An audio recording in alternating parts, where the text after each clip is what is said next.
USA Today, Audion Hearing has the highest quality hearing aids at the lowest prices, just $189. I actually like them better than my old $5,000 hearing aids. I could not believe how my hearing and life changed. Join over 500,000 happy customers by going to audionhearing.com. That's AUDIEN hearing.com.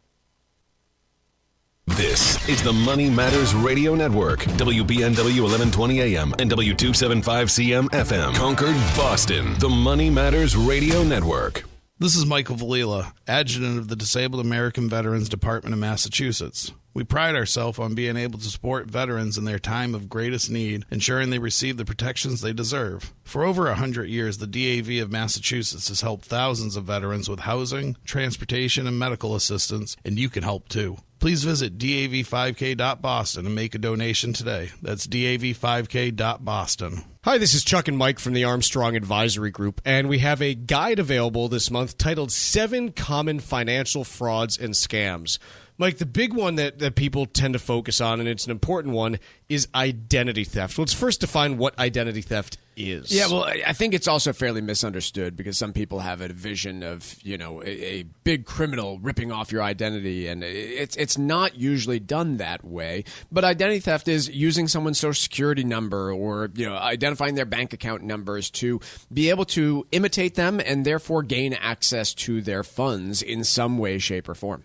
And there are some things that people can start to do in order to potentially protect themselves against identity theft, but it's a hard one because there's so many different potential entry points. Well, there's been so many data breaches too, right? If you work for the federal government, your information's been breached. If you have ever had anything through Experian, you've been breached at some point in the past. And so if somebody really wants to buy your social security number, it's unfortunately not terribly difficult to do. But obviously storing documents in a safe place so they can't be misplaced, being careful and not using things like public Wi-Fi is a big one to avoid using. And then skimming credit card information is very common these days. And so to the extent you're able to not swipe a credit card and instead use the pay to touch, that can help things along when it comes to avoiding this. Our guide is titled The 7 Common Financial Frauds and Scams, and the way to request it is by calling 800-393-4001. Again, it's The 7 Common Financial Frauds and Scams, and the way to request the guide is by calling 800-393-4001.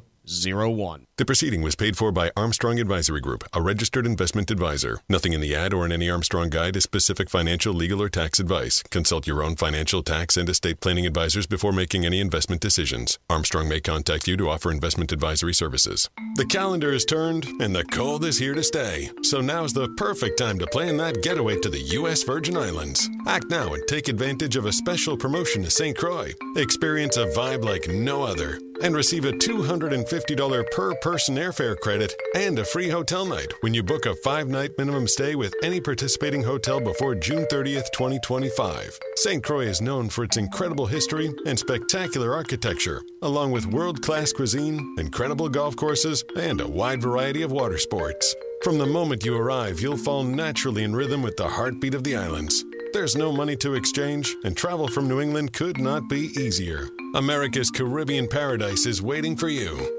Experience a vibe like no other on the island of St. Croix. Go to visitusvi.com and use the code VIBE2025 for more information and book your trip today. That's visitusvi.com and code VIBE2025.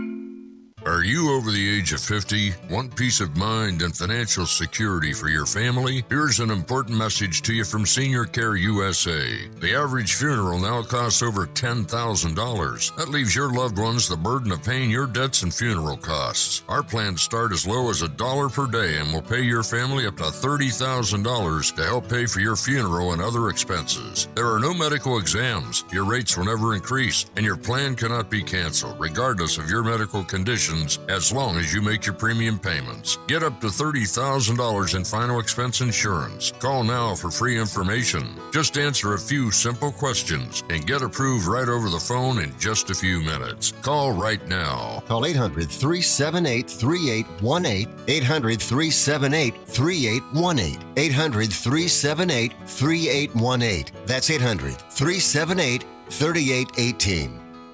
It happens all over Massachusetts. In every home, and every community. Be careful on your bike. Learning can happen anytime, anywhere. We'll see you at practice this weekend. And no matter how learning takes place in your family's life, DESE is there as your partner. The Massachusetts Department of Elementary and Secondary Education. Never stop learning. Find out more at mass.gov/back-to-school. Sponsored by the Massachusetts Department for Elementary and Secondary Education.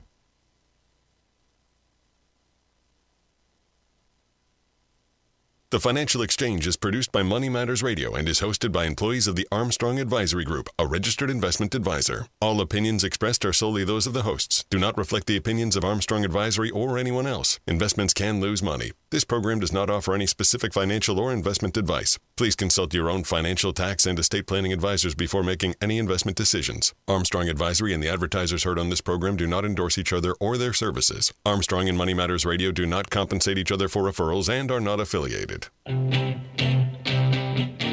This is the Financial Exchange with Chuck Zodda and Marc Fandetti. Your exclusive look at business and financial news affecting your day, your city, your world. Stay informed and up to date about economic and market trends, plus breaking business news every day. The Financial Exchange is a proud partner of the Disabled American Veterans Department of Massachusetts. Help us support our great American heroes by visiting dav5k.boston and making a donation today. This is the Financial Exchange with Chuck Zodda and Marc Fandetti.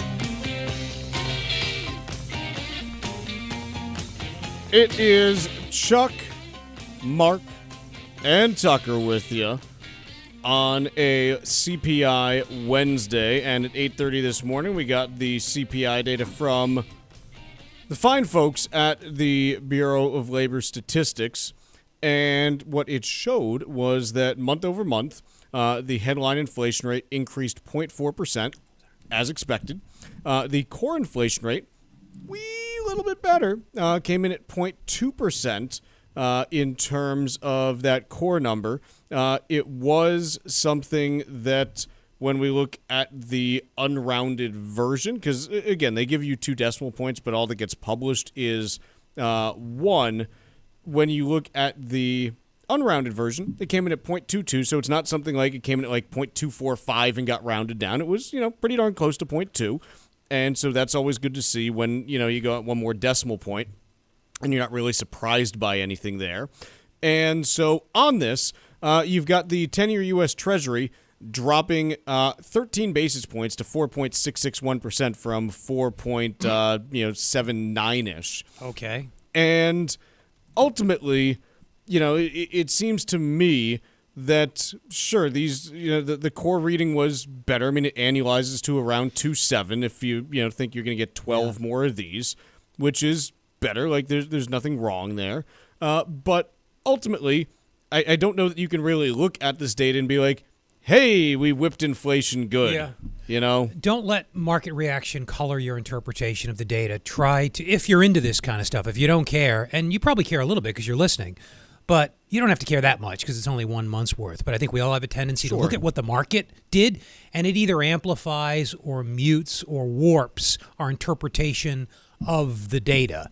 The immediate reaction to core CPI, which is headline, all items, less food and energy. Why food and energy? Because they were big contributors to random shocks during the 1970s. Core was a little bit more moderate than expected. Bond market went bonkers. As you pointed out, Chuck, I think right before the show, it was probably because everybody was on the other side of that. Yeah, no one's wanted to own bonds for the last month or so, and so everyone's kind of all bared up on bonds, and you get something that is even marginally in the other direction, and it's, oh, gee, maybe we're wrong about this, and all this money has to run in the other direction in order to not be offside. So that was ready to tip. It was sort of teetering, that recent, and the momentum was bound to abate there. But that causes, I'll just say, less informed market commentators. Sorry if that sounds snobbish, but it's totally true.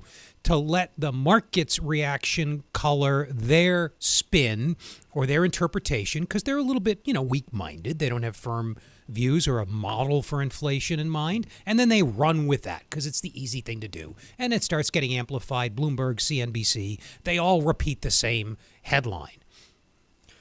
And it's annoying. And I think where I continue to land at this point is there's pretty ample evidence that core inflation is stalling out somewhere in the high 2s to low 3s. Exactly where doesn't really matter, but there's pretty good evidence that core inflation is stalling out there. And why that matters is not because we don't think that, it's not because we're sitting here going, hey, all you plebs, you don't really need food and fuel. No, it's not that. It's that, look, food and fuel prices, they tend to be self-correcting in that if gas prices go up a ton, economic activity slows and gas prices come back down. So that it's not something that is typically a long-term trend. It tends to be kind of, it regresses to the mean over time with, some long-term, growth built in prices just because of, general labor inflation and things like that. But the core inflation piece to me is one where, look, for much of the 2010s, core inflation was basically hanging out in like the 1.5 to 1.7 area. There wasn't much inflation present in that decade, and that's largely because economic growth was completely anemic during much of the 2010s. Where we sit today is, hey, there isn't really evidence that we have that you're going to get core inflation back down to 2%, and as such, maybe you need to prepare for a world in which it's not, sitting like it was in 2022 when it's at like 6, but maybe you need to prepare for a world where it's sitting closer to 3 than 2, and what does that look like? Yeah, in the long run, core and headline, first of all, core came out of the 70s because there were supply shocks to both food and energy, multiple shocks that distorted the trend in inflation, and that's what the Fed focuses on and what they can control. The Fed controls the supply of money, which in the long run controls inflation. We use trend inflation. Core is a synonym for that. There are other measures that try to get at the trend in inflation, other measures to be even more confusing about it, other measures of core like median and trimming outliers. We'll get some of those later today. We'll see what they say. But I think it's important to keep in mind that the Fed's job is to control long-term inflation. Movements in food, energy, or insurance premiums or cell phone premiums, they can distort the trend that the Fed needs to focus on, which is why we report both numbers. But in the long run, the Fed's not targeting core inflation. Journalists get this wrong. Core is just a way to remove the noise from the monthly signal, separate monthly noise from signal. In the long run, the Fed's job is headline inflation, and it remains, if you look at the past 12 months for what it's worth, and over longer periods, one-time fleeting shocks to food, energy, cell phone bills, or whatever, they do get removed in the wash. Headline inflation remains elevated, and so does median and other measures of core for that matter. In terms of, and I also just want to just give a little bit of context on this because again, we've talked about why the Fed's 2% target is a dumb target, and I'm not trying to excuse the Fed. It's much more, hey, there isn't really evidence that they can hit that, over the long term, but it's something where if we look back at, let's look at like the last 40 years of data. So since the mid-1980s, I'm going to exclude the 1970s where we obviously had some big spikes in inflation. But let's go back to, 1/1/1985 and look at what we have seen as far as inflation goes annually. The 40-year average for CPI is 2.82%. We're sitting here right now at 2.89. I think the point I'm trying to make is not that, hey, the Fed I'm not trying to excuse the Fed and be a Fed apologist. It's much more, I don't know that we have facts and evidence that we can conclusively target 2% in the long term for inflation. The Fed's existed during this entire time span. They have not had an explicit 2% inflation target until, when did Bernanke put that in place? 2012? Was it that early? 2012. So for the last 13 years, they've had that. But effectively, the inflation that we've seen over the last 12 months now is pretty much in line with the 40-year average for inflation. And if you go and take a look at U.S. core CPI and say, okay, what does that look like in terms of again, same thing. When you look at the 40-year average for core CPI, it's 2.84%. Yeah, they should be identical in the long term. We are at 3.25 now, so you can make a case that we're higher. But also, the main reason that core CPI number is higher right now is because of shelter costs, which are continuing to trend down because it's such a lagged series in there. Like, by the end of this year, pretty good chance that core CPI is somewhere in the high 2s. 2.8, 2.9, somewhere around there. Unless you get some kind of weird, shock to the system or something like that. So where I'm going with this is we're conditioned now over the last decade to expect 2% inflation because, look, for the 2010s, the big problem was not too much inflation from as the Fed viewed it. It was, hey, we're getting too little. Like, inflation was running like 1.5 for much of the 2010s. Yeah. And I think we need to be honest with ourselves when we say that period's probably the outlier and not the norm of what we have seen through human history and even through like the recent, last couple generations. Yeah. In the long run, it doesn't matter whether the target is 2, 3, or 4%. Money's neutral. There's some economists who disagree with that statement. They think that that changes in the money supply can have long-run effects on the economy through persistence of things like unemployment. But let's just pretend money's neutral, generally not controversial. So it really doesn't matter what the Fed elects. Some inflation is probably a good thing, most economists would say. That gives the Fed room to lower real rates when a shock hits, when something bad happens. It also gives the labor market some leeway because it's easier to, say, raise somebody's nominal wage and let their real wage fall than it is to cut somebody's real wage. And that sounds more technical than it is, but just accept. No, it's basically we have egos. It's a lot easier for us to say, hey, I'm giving you a 5% raise when inflation's running 6%, than, hey, prices dropped by 3%, so I'm cutting your salary by 2%. In the example you just gave, what we're getting at here, in case this is an unfamiliar concept, in the example you just gave, you get a 5% raise, but prices went up by 6. Your standard of living went down by 1, but it doesn't feel that way. You still go home and you said, babe, I got a 5% raise. Oh, okay, well, that's, not what we were hoping for, but it's okay. On the other hand, hey, if prices go down 3%. Or stay the same. Suppose we had zero inflation, which sounds like a good goal. Go ahead, Chuck. Yeah, if prices stay the same and your employer says, hey, take a 1% pay cut, you're like, no, you're what feel gives? Really badly about yourself. No, screw you. I'm not taking a pay cut. You're taking a pay cut. So that's the main argument, I think, from a labor economist point of view, that some inflation is a good thing, but reasonable people differ on that. Some want 0, some want 5. How much inflation do you want, Mark? Low and stable. We've always said that, so that I'm not even aware it's happening. What number? Like when you go to sleep at night counting inflation. Yeah, of course. What number do you see? I see 1.32. I'm a hard money guy. I'm a 0 guy. Uh-huh. I'm in the 0 camp because I don't trust government to run the money supply in a time-consistent way. So it's political. It comes down to your ideology, I think. Sure. Like, I would have been for the gold standard, even though it's absurd. It's absurdly ineffective at running a modern economy. So it comes down to your ideology, I think, and how much of a stiff you are. Interesting. Yeah. I'm a pretty big stiff. I like that about you.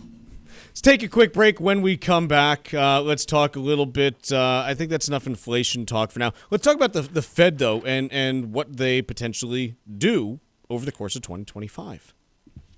Text us 617-362-1385 with your comments and questions about today's show, and let us know what you think about the stories we're covering. This is the Financial Exchange Radio Network. Phishing scams, ransomware attacks, and identity theft are 3 very common fraudulent schemes that can cause significant damage to your financial well-being. Hi, this is Chuck Zodda from the Armstrong Advisory Group. And as technology continues to evolve, it's even more important for you to know how to protect yourself from being a victim of this kind of serious activity. Our new guide is called 7 Common Financial Frauds and Scams, and it's designed to help you understand ways to uncover potential hacks to your most important accounts. These kind of attacks are becoming more complex, so it's critical that you know what to look for before clicking on an email or answering a number you don't recognize. Call us today at 800-393-4001 and request our new free guide called 7 Common Financial Frauds and Scams. That's 800-393-4001. The proceeding was paid for by Armstrong Advisory Group, a registered investment advisor. Nothing in the ad or in any Armstrong guide is specific financial, legal, or tax advice. Consult your own financial, tax, and estate planning advisors before making any investment decisions. Armstrong may contact you to offer investment advisory services. The calendar is turned and the cold is here to stay. So now's the perfect time to plan that getaway to the U.S. Virgin Islands. Act now and take advantage of a special promotion to St. Croix. Experience a vibe like no other and receive a $250 per person airfare credit and a free hotel night when you book a 5-night minimum stay with any participating hotel before June 30th, 2025. St. Croix is known for its incredible history and spectacular architecture, along with world-class cuisine, incredible golf courses, and a wide variety of water sports. From the moment you arrive, you'll fall naturally in rhythm with the heartbeat of the islands. There's no money to exchange, and travel from New England could not be easier. America's Caribbean paradise is waiting for you. Experience a vibe like no other on the island of St. Croix. Go to visitusvi.com and use the code VIBE2025 for more information and book your trip today. That's visitusvi.com and code VIBE2025. Preparing for long-term healthcare costs is a critical piece of your retirement plan. According to Genworth, a nursing home stay in New England might reach nearly $200,000 a year in the next 10 years. So if you aren't ready, your savings could be at risk. Cushing & Dolan are experts in elder law, and if you haven't done your planning yet or need a second look at your existing plan, call them today at 866-848-5699. Ask for their new free guide called Long-Term Care Planning for Procrastinators. The guide will help educate you on how to protect your assets from these high costs so you can enjoy your retirement years. If you or a loved one might need a nursing home, don't delay. Call Cushing & Dolan today at 866-848-5699 and ask for their new guide, Long-Term Care Planning for Procrastinators. That number again is 866-848-5699. Or you can request the guide online by visiting LegalExchangeShow.com. The proceeding was paid for and the views expressed are solely those of Cushing & Dolan. Cushing & Dolan and or Armstrong Advisory may contact you offering legal or investment services. Cushing & Dolan and Armstrong Advisory do not endorse each other and are not affiliated. Hey, listen, are you a 50-year-old person looking for term life insurance? Then you need to talk to Bob. Bob specializes in helping people find $1 million or more of term life insurance for a couple of $100 a month. Look, you need to know there's a price war in the term life insurance business, and you may be paying too much. Call Bob, and he'll shop and see how much money he can save you. Look, this could be the last term life insurance policy you ever have. Your rates are guaranteed for the next 20 years. That's right, guaranteed level rates for the next 20 years. And if you're a smoker or your health is not perfect, Bob has great rates for you too. So for $1 million of term life insurance coverage for a couple of $100 a month, call Bob right now. 800-965-7987. 800-965-7987. 800-965-7987. That's 800-965-7987. Paid for by Term Direct.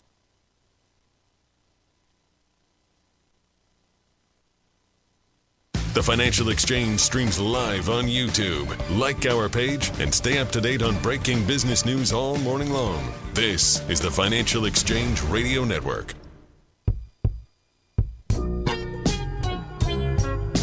The Financial Exchange is a proud partner of the Disabled American Veterans Department of Massachusetts.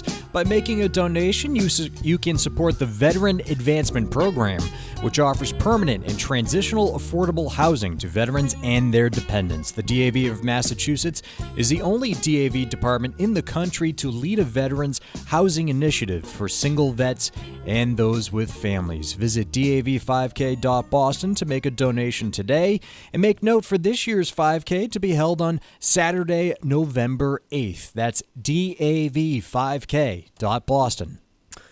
Mark, I'm old enough to remember Jeremy Siegel last September coming out and yelling at me, not me personally, but through my TV, yelling at me that the Federal Reserve needed to do an emergency 75 basis point rate cut and then cut 75 basis points the next meeting. I'm also old enough to remember this piece from the Wall Street Journal from yesterday by James McIntosh, and it's titled, "What if the Fed U-turns and raises rates this year?" And by golly, I am so sick of us extrapolating 2 to 3 month trends in what's going on in the economic data into what is ultimately going to happen over the next 3 years, because that's what we've done in each of these cases. Yeah. In September, it was, well, we've had a tough summer of, employment data, and the Somm rule triggered, and so everybody panicked. And Jeremy Siegel was leading the freaking panic. Which is too bad, because Jeremy Siegel's generally a really smart guy, but he was an absolute mess after that employment report that we got for August. In this case, it's not Siegel. It's a whole bunch of other people that are running around now going, oh, we're going to have to raise rates. The economy's too hot. And ultimately, neither of these are probably right, because in every economy, you see these fluctuations over 2 and 3 month periods because it's never stable. It's never stagnant. It never just sits where you want it to. It's always evolving. And just to look at, well, employment's, not good for a few months, or, hey, bond yields are selling off right now. Like, does that mean that, inflation's back for... Sometimes you can just not do anything, and that's perfectly fine. We don't understand a lot about inflation, unfortunately. Economists don't. They admit this. Academic researchers are the first to admit it. And I think Siegel's alarmism and hyperventilating is a good reminder. And you all know this. Take predictions from so-called experts, and he is one, Yale PhD, buddies with Robert Shiller, who won a Nobel Prize. I mean, these guys are top-notch researchers, teaches in an Ivy League school. Siegel does, wrote a very popular He's no dummy. book. This is, you already made this point. I'm just laying it on a little thick, I guess. But in our domain, finance, more generally, economics, forecasts are problematic, I'll just say. Much more so than in, say, the hard sciences, economics, finance. They're softer sciences. They're social sciences. To the Gen Zers listening, the shorthand is math is hard, yo. You might put it that way. Forecasting is certainly hard in soft sciences like this one. And serious people know not to do it, I think. Sometimes even serious people can get carried away. But anybody listening knows to take economic or market predictions with a huge grain of salt.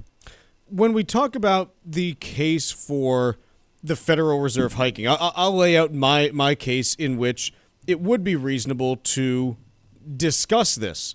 And that is if you see an uptick in core CPI beyond where it is today, and a meaningful uptick over the course of this year, to the point where we're sitting there at 3.25 right now. If you get core CPI somehow accelerating to 4 and change, 4.41, 4.2, okay, case to be made that, the Fed has to have a real serious conversation about hiking.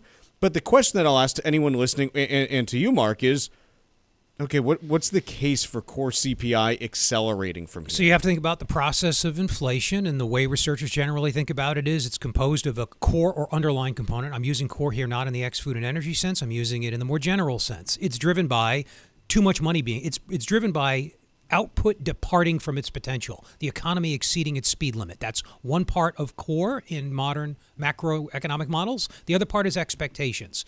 And then all inflation can be explained by those two things, plus the supply shock component, oil prices, productivity, any number of things that can shift those relationships around. So if the economy suddenly sped up, or if inflation expectations continued to creep up like they did this month, probably in response to energy, but they did nevertheless, the Fed might want to get ahead of that. If there's an outside shock like we had during COVID, the Fed might this time want to get ahead of that and respond a little more severely. So there are ways beyond looking at core or headline inflation shock, which is a rearview mirror perspective, that could motivate the Fed to act or not. Let's take a quick break. When we come back, it's time for Wall Street Watch.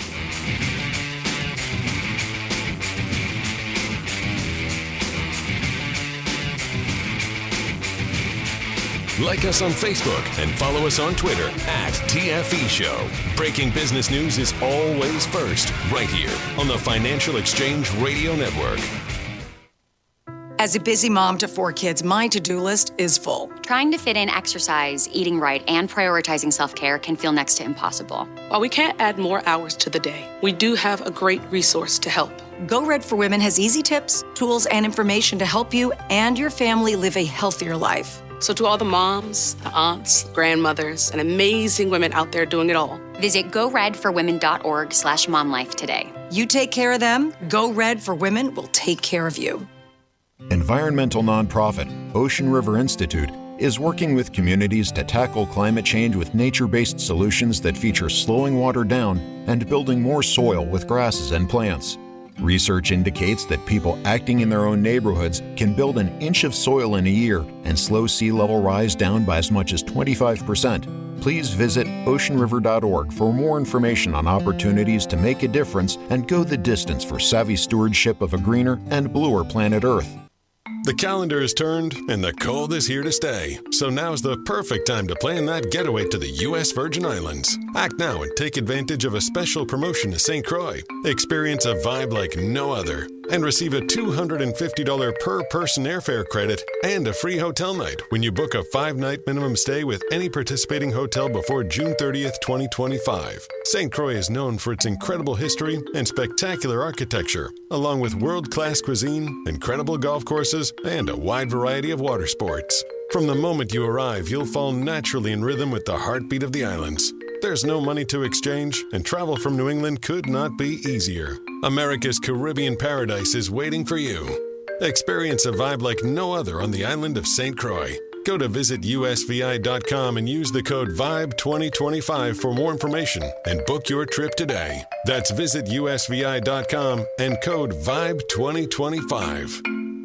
Did you outgrow your timeshare and now you want out? But you can't. You can't sell it, and you can't get out of the contract. Imagine trying to get out of your mortgage. That's what a timeshare is. You can't just call up the bank and say, I don't want to pay it anymore. But we may be able to help you do just that. Listen, a timeshare maybe for you once was a great thing, but now you don't use it much. And they are not easy to get rid of. Plus, you do have to pay for it every month. Qualified timeshare owners can get out of their contract legally and permanently without ruining your credit or even filing bankruptcy. And imagine, no more mortgage payment or fees. Call the Timeshare Exit Hotline qualification line now. It's free to learn more. 800-455-7967. 800-455-7967. 800-455-7967. That's 800-455-7967. Paid for by Timeshare Defense. This is Tucker Silva, and I'm joined today by estate planning attorney Todd Lutzke from the law firm of Cushing & Dolan with your financial exchange quick tip of the day. And we're talking about last-minute nursing home lessons that can help save your assets. What can be done last minute to save your home and your liquid assets when one spouse is entering the nursing home? So with a married couple, you do have more options than as a single person, but with a married couple, your home is not at risk because the community spouse living in the home is allowed to keep the home. Doesn't matter the value, as long as they're living there, it's not countable and non-lienable. They also give the healthy spouse about $135,000 to keep. It's not a lot when you think of the big picture, but all the rest of the money would be at risk. But at least a quick last-minute way of protecting all those other dollars, all over and above that $135,000, would be to basically transfer the assets, those excess assets, to the community spouse, which, by the way, is not a disqualifying transfer, so no 5-year waiting period. And then once that community spouse gets those assets, depending on their age, they can buy what is known as a Medicaid qualifying annuity. These are special annuities. They convert the excess assets into an income stream, and then it's no longer an asset, keeping the community spouse over assets. Then the community spouse and the sick spouse are under assets,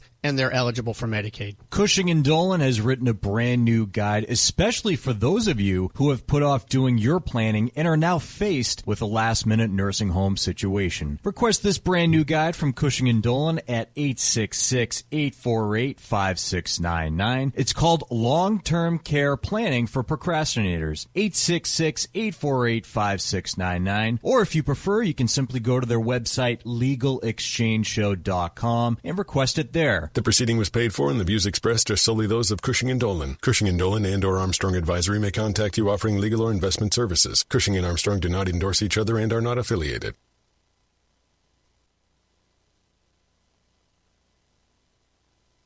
Time now for Wall Street Watch, a complete look at what's moving markets so far today, right here on the Financial Exchange Radio Network. Markets are rallying as Wall Street reacts to the Consumer Price Index this morning for the latest reading on inflation, where consumer prices climbed 2.9% on an annual basis, in line with expectations. Month over month, prices climbed 0.4%. Also in line with forecasts. Traders are also sifting through strong bank earnings posted ahead of the opening bell this morning. Right now, the Dow is up by 1 2/3% or 700 points. S&P 500 also up 1 2/3% or 98 points.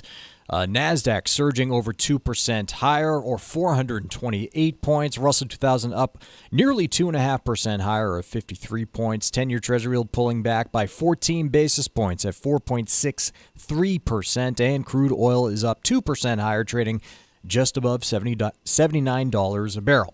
JPMorgan Chase and Wells Fargo impressed on their fourth quarter results as both banks beat earnings and revenue expectations. JPMorgan saw strong performances from its fixed income and investment business, while Wells Fargo said it expects net interest income to increase 1 to 3% in 2025 from a year ago. JPMorgan up by 1%, while Wells Fargo stock is up by 5%. Other banks, including Goldman Sachs, BlackRock, and Citigroup, are also seeing gains after posting strong fourth quarter results. Elsewhere, Microsoft announced its new Quantum Ready program for businesses, saying, quote, "We are at the advent of the reliable quantum computing era." Shares in quantum stocks, including Rigetti Computing, D-Wave Quantum, and IonQ, are jumping on the news. Shares in Meta up by nearly 4% following news that the social media giant is readying to cut about 5% of its workforce, focusing on Meta's lowest performing staffers. In a memo to employees, CEO Mark Zuckerberg said 2025 will be an intense year. And tomorrow morning, we'll see more bank earnings from Bank of America and Morgan Stanley. United Health will also report ahead of the opening bell. I'm Tucker Sullivan. That's Wall Street Watch. Can we take a quick detour, Mark? Okay. I want to talk about like quantum computing. Oh, jeez. No, I can't think of something I know less about. I can think of lots that you know less about. I don't know if that's good or bad. Look, here's the deal. For anyone listening and wondering what quantum computing is, here's the basic rundown of it. A normal computer has processors that have billions of transistors. A transistor is quite simply something that it's either open or closed. It's 1 or 0, and the combination of ones and zeros in the binary language end up telling the computer to do something. It might be, the letter A, put a pixel here, do this, do that. You don't need to know the exact specifics of it other than transistors are binary. They can either be open or closed. They can't be both at the same time. And so, as an example, the reason why encryption works is because if you have an encryption key that is really freaking long, you have to try every single combination in sequence, and you can't break that sequence for trillions of years if you're using the right kind of encryption, because you have to go through each option one at a time, even doing millions a minute. If there are trillions of options, it takes you freaking forever. Quantum computing, the premise is simple. You are able to use what are called qubits, which are, I'll be honest, I don't know exactly what they are, but the premise of them and how they actually work is rather than having to cycle through everything sequentially, they can both be a 1 and a 0 at the same time, and so you can compute all of these possibilities, not necessarily instantly because it doesn't really work like that, but much, much faster. And something that might take trillions of years might take 10 minutes instead. And so Google made some noise back in, December, where they said, we've seen massive improvement on quantum computing, blah, blah, blah. And it touched off this whole quantum computing cycle in stocks. Boy. Here's the thing. Quantum computers, and this is from people that I know that actually know what they're talking about on this stuff. It is at least a decade away from even being viable to try to use these commercially, and probably 2 to 3 decades away from any kind of mass adoption. So when I go to Microsoft's Azure page, where it's titled, this is from yesterday, 2025, the year to become quantum ready. I'm just going to read some quotes here. As we look forward to the next 12 months, the pace of quantum research and development is only going to accelerate, making this a critical and catalyzing time for business leaders to act. In a business decision maker study, 12% of business decision makers said their organizations were prepared to assess quantum opportunities. What freaking business is looking at quantum opportunities this year? There is no one at all who woke up on January 1st and said, you know what my business needs this year? Some quantum computers. No one said that. I am not believing that 12% of people said that they were prepared to assess quantum opportunities this year. That is complete crap. And it should be treated as such. Now, I get that Microsoft has seen, a whole bunch of benefit from being on the cutting edge of AI, and their stock's done very nicely over the last couple of years. And obviously, you need to, deliver the what's next to your shareholders to keep the ball rolling. But these are tied together, in my opinion. Oh, you're doing the weave. If we're really so convinced, and if Microsoft and Google and Meta and everyone is really so convinced that AI is this productivity game changer that's going to usher in, hey, we can have so much more growth,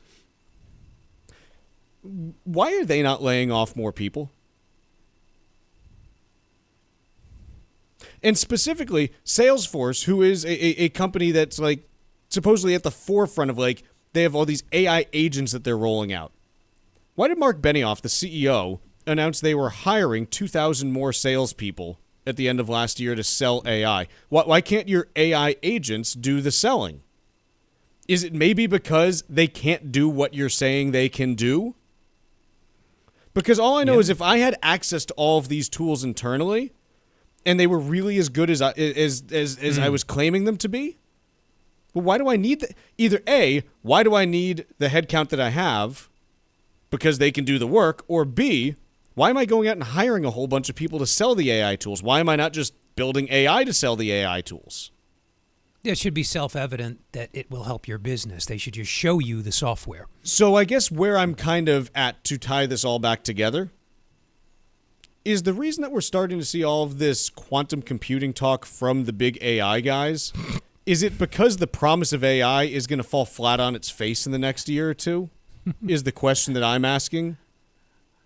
I'm snorting because you're piling fantasy, though grounded in reality, upon fantasy. It's like when AI stopped pushing your stock up, you found that throwing quantum in a few press releases gave you a boost. So now doesn't you're it gonna feel do more like of that? It's not the first time. There's a great Jeremy Siegel's book, Chronicle. Burton Malkiel's book, Random Walk Down Wall Street.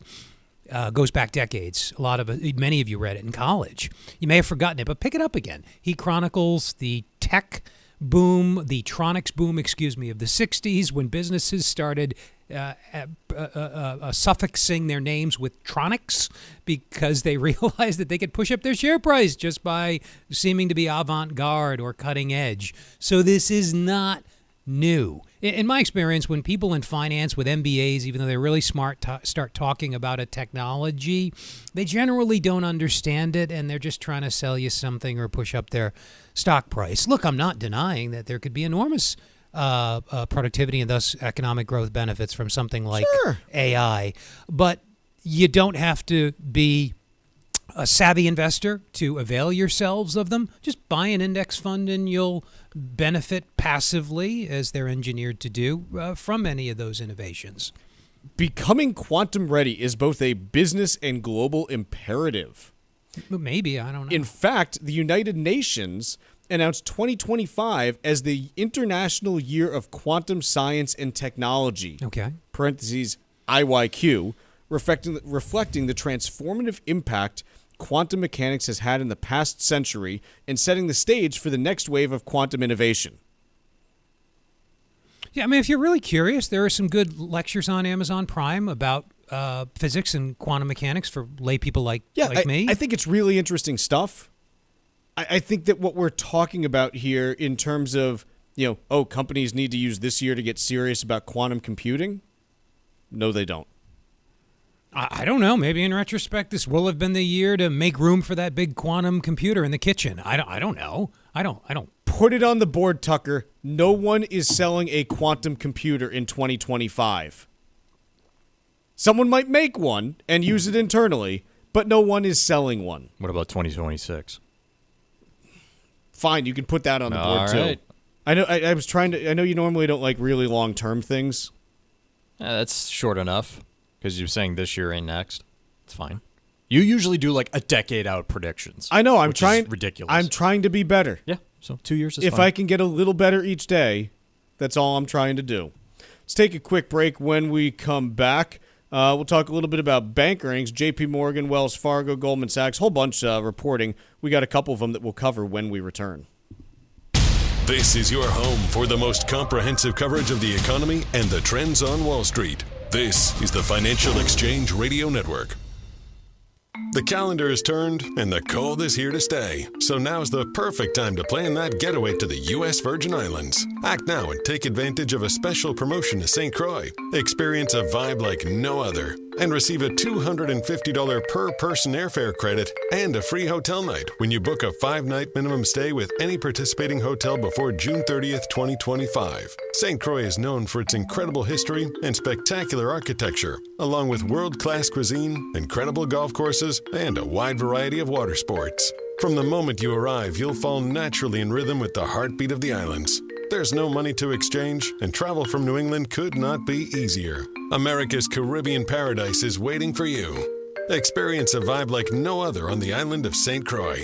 Go to visitusvi.com and use the code VIBE2025 for more information and book your trip today. That's visitusvi.com and code VIBE2025.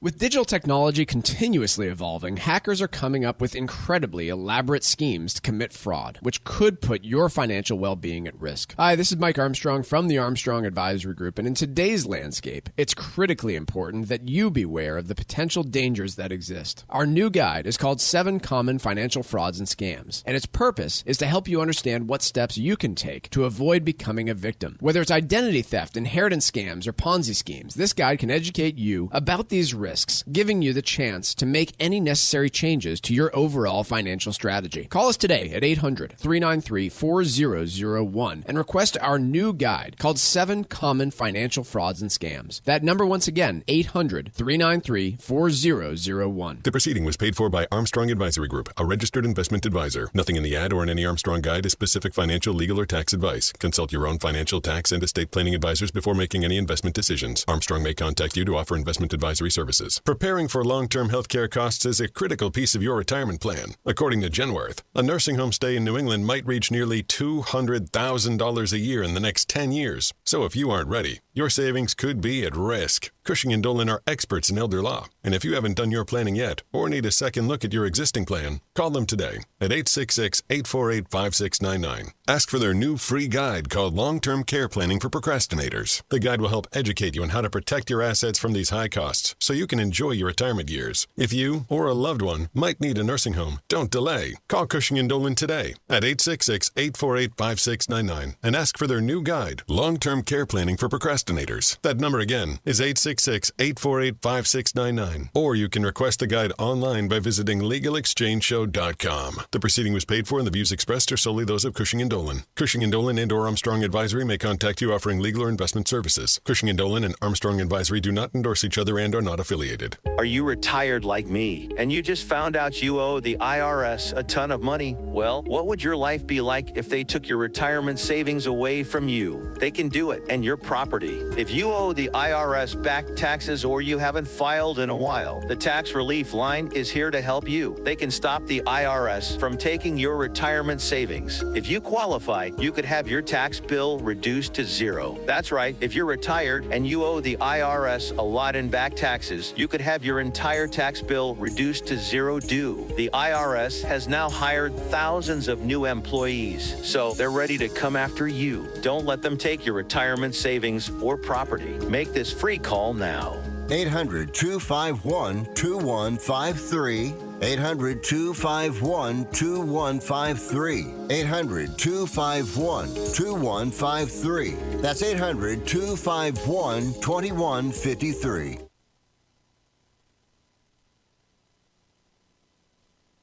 Find daily interviews and full shows of the Financial Exchange on our YouTube page. Like us on YouTube and get caught up on anything and everything you might have missed. This is the Financial Exchange Radio Network.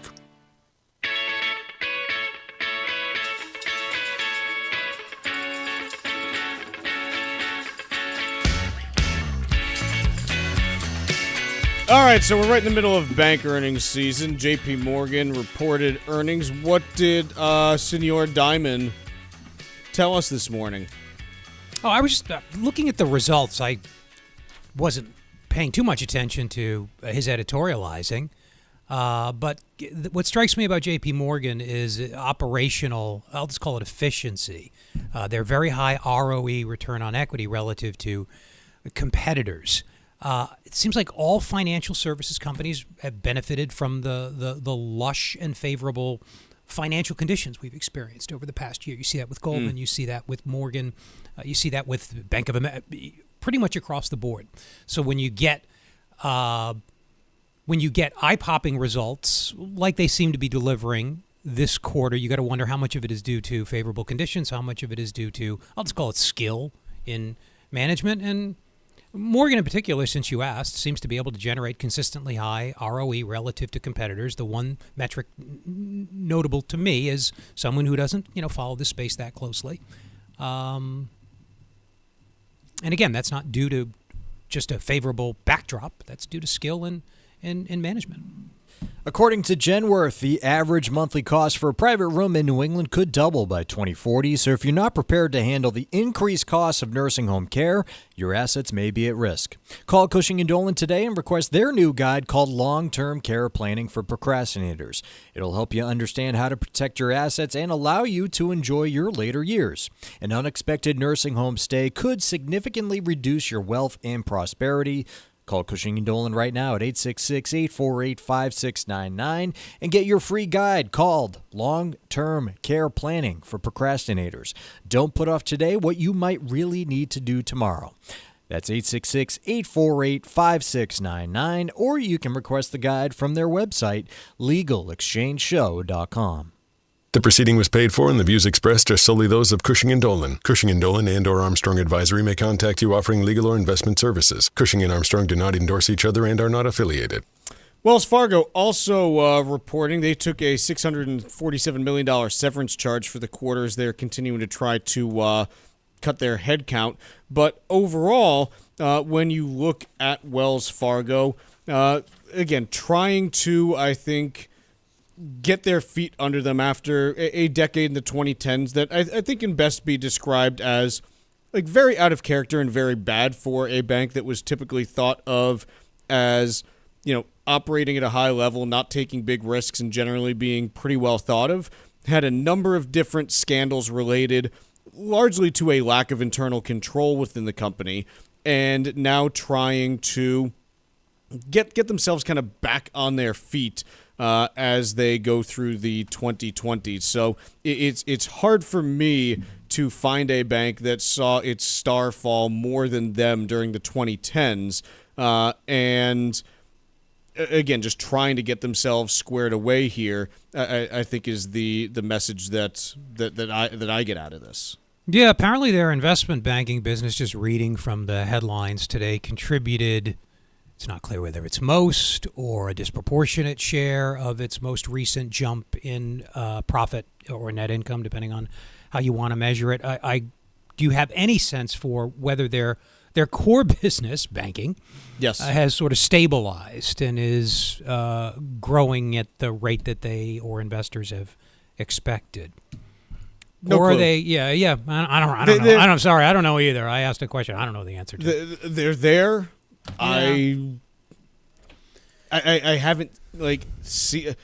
I think the one thing that you can say, it doesn't seem like there has been any new scandal recently, because for much of the 2010s, you were seeing stuff popping up quite honestly, on kind of an annual basis. So I do think that's good. Remember, Wells Fargo was the company that had the big cross-selling scandal. They also had, I'm trying to think of all the different ones that they had. I just want to make sure that I don't ascribe something to them that was someone else. Okay, here we go. They also had the fake account scandal. So that was in September of 2016, where they created more than 1.5 million fake deposit accounts and 500,000 fake credit cards in customers' names without their permission. So these were affecting like customer credit reports and things like that. And this was in order to be able to, have bank, loan originators hitting their bogeys. In September of that year, they were improperly repossessing service members' cars. So these are military service members that they were repossessing when they should not have been. Other things, in March of 17, they found more fake accounts that they had previously not found in the first round when they went through. They also had a lawsuit in August of 17 for overcharging small business retailers.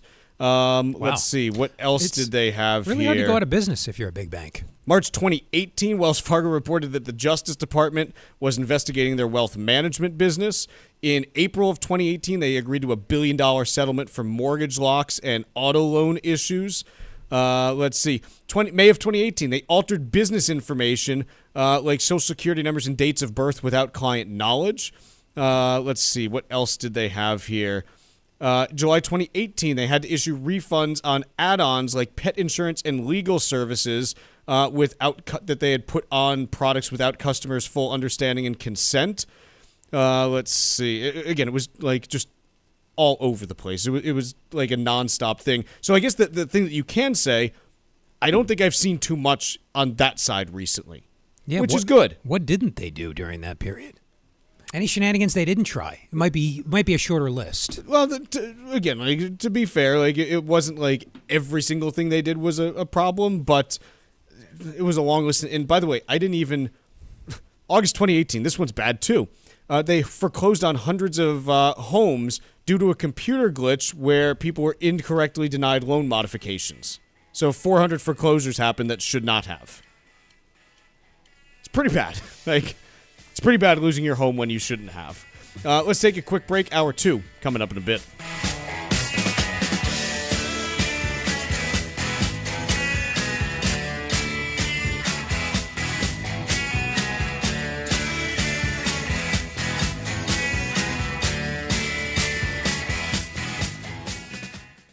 Did you outgrow your timeshare and now you want out? But you can't. You can't sell it, and you can't get out of the contract. Imagine trying to get out of your mortgage. That's what a timeshare is. You can't just call up the bank and say, I don't want to pay it anymore. But we may be able to help you do just that. Listen, a timeshare maybe for you once was a great thing, but now you don't use it much. And they are not easy to get rid of. Plus, you do have to pay for it every month. Qualified timeshare owners can get out of their contract legally and permanently without ruining your credit or even filing bankruptcy. And imagine, no more mortgage payment or fees. Call the Timeshare Exit Hotline qualification line now. It's free to learn more.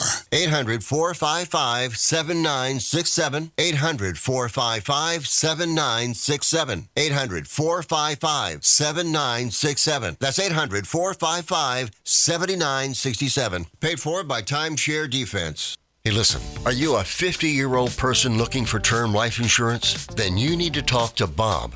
Bob specializes in helping people find $1 million or more of term life insurance for a couple of $100 a month. Look, you need to know there's a price war in the term life insurance business, and you may be paying too much. Call Bob, and he'll shop and see how much money he can save you. Look, this could be the last term life insurance policy you ever have. Your rates are guaranteed for the next 20 years. That's right, guaranteed level rates for the next 20 years. And if you're a smoker or your health is not perfect, Bob has great rates for you too. So for $1 million of term life insurance coverage for a couple of $100 a month, Call Bob right now. 800-965-7987. 800-965-7987. 800-965-7987. That's 800-965-7987. Paid for by Term Direct. It happens all over Massachusetts. Can you tie my shoes? In every home and every community. Be careful on your bike. Learning can happen anytime, anywhere. We'll see you at practice this weekend. And no matter how learning takes place in your family's life, DESE is there as your partner. The Massachusetts Department of Elementary and Secondary Education. Never stop learning. Find out more at mass.gov/back-to-school. Sponsored by the Massachusetts Department for Elementary and Secondary Education. This is the Money Matters Radio Network. WBNW 1120 AM and W275 CM FM. Concord, Boston. The Money Matters Radio Network. This is Tucker Silva, and I'm joined today by estate planning attorney Todd Lutzke from the law firm of Cushing & Dolan with your Financial Exchange legal quick tip of the day. And today we're talking about last-minute nursing home lessons that can help save your assets. Todd, more and more people are providing in-home care for their loved ones. Is there anything a care provider can do that would be beneficial to them or the family? So if you're already providing care for an individual at home, and more people, as you said, are in fact doing that, the best thing to do is to set up a personal care contract, right? A personal care contract is something that allows you to get paid by your family member, and as long as you report it on your income tax return and prepare a personal care contract, make sure you get an elder law lawyer to help you prepare that contract because it's got to be done right. But if you do those two things, get the contract and provide the care and put the income on your income tax return, the transfers are non-disqualifying transfers. So even if you don't make the 5 years,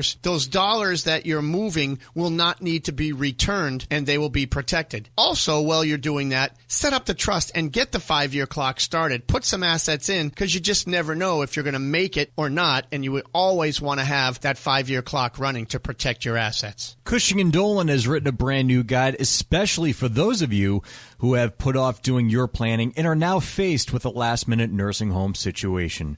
Request this brand new guide from Cushing & Dolan. It's called Long-Term Care Planning for Procrastinators. You can call 866-848-5699, or you can simply request it from their website, legalexchangeshow.com. Once again, simply call 866-848-5699, or get it from their website at legalexchangeshow.com. The proceeding was paid for and the views expressed are solely those of Cushing & Dolan. Cushing & Dolan and or Armstrong Advisory may contact you offering legal or investment services. Cushing and Armstrong do not endorse each other and are not affiliated. The calendar is turned and the cold is here to stay. So now's the perfect time to plan that getaway to the U.S. Virgin Islands. Act now and take advantage of a special promotion to St. Croix. Experience a vibe like no other and receive a $250 per person airfare credit and a free hotel night when you book a 5-night minimum stay with any participating hotel before June 30th, 2025. St. Croix is known for its incredible history and spectacular architecture, along with world-class cuisine, incredible golf courses, and a wide variety of water sports. From the moment you arrive, you'll fall naturally in rhythm with the heartbeat of the islands. There's no money to exchange, and travel from New England could not be easier. America's Caribbean paradise is waiting for you. Experience a vibe like no other on the island of St. Croix. Go to visitusvi.com and use the code VIBE2025 for more information and book your trip today. That's visitusvi.com and code VIBE2025. With digital technology continuously evolving, hackers are coming up with incredibly elaborate schemes to commit fraud, which could put your financial well-being at risk. Hi, this is Mike Armstrong from the Armstrong Advisory Group, and in today's landscape, it's critically important that you beware of the potential dangers that exist. Our new guide is called 7 Common Financial Frauds and Scams, and its purpose is to help you understand what steps you can take to avoid becoming a victim. Whether it's identity theft, inheritance scams, or Ponzi schemes, this guide can educate you about these risks, giving you the chance to make any necessary changes to your overall financial strategy. Call us today at 800-393-4001 and request our new guide called 7 Common Financial Frauds and Scams. That number once again, 800-393-4001. The proceeding was paid for by Armstrong Advisory Group, a registered investment advisor. Nothing in the ad or in any Armstrong guide is specific financial, legal, or tax advice. Consult your own financial, tax, and estate planning advisors before making any investment decisions. Armstrong may contact you to offer investment advisory services. This is Michael Valila, Adjutant of the Disabled American Veterans Department of Massachusetts. We pride ourselves on being able to support veterans in their time of greatest need, ensuring they receive the protections they deserve. For over 100 years, the DAV of Massachusetts has helped thousands of veterans with housing, transportation, and medical assistance, and you can help too. Please visit dav5k.boston and make a donation today. That's dav5k.boston. Are you over the age of 50? Want peace of mind and financial security for your family? Here's an important message to you from Senior Care USA. The average funeral now costs over $10,000. That leaves your loved ones the burden of paying your debts and funeral costs. Our plans start as low as $1 per day and will pay your family up to $30,000 to help pay for your funeral and other expenses. There are no medical exams. Your rates will never increase, and your plan cannot be canceled, regardless of your medical conditions, as long as you make your premium payments. Get up to $30,000 in final expense insurance. Call now for free information. Just answer a few simple questions and get approved right over the phone in just a few minutes. Call right now. Call 800-378-3818. 800-378-3818. 800-378-3818. That's 800-378-3818.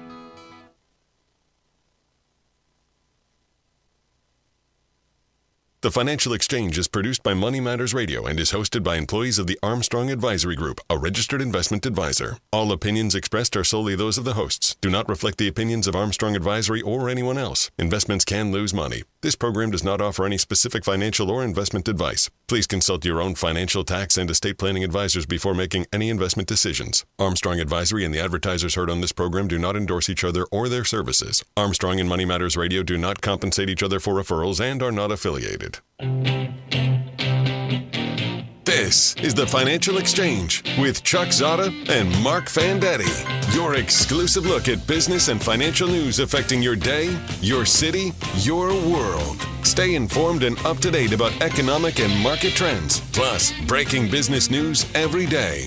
The Financial Exchange is a proud partner of the Disabled American Veterans Department of Massachusetts. Help us support our great American heroes by visiting dav5k.boston and making a donation today. This is the Financial Exchange with Chuck Zodda and Marc Fandetti.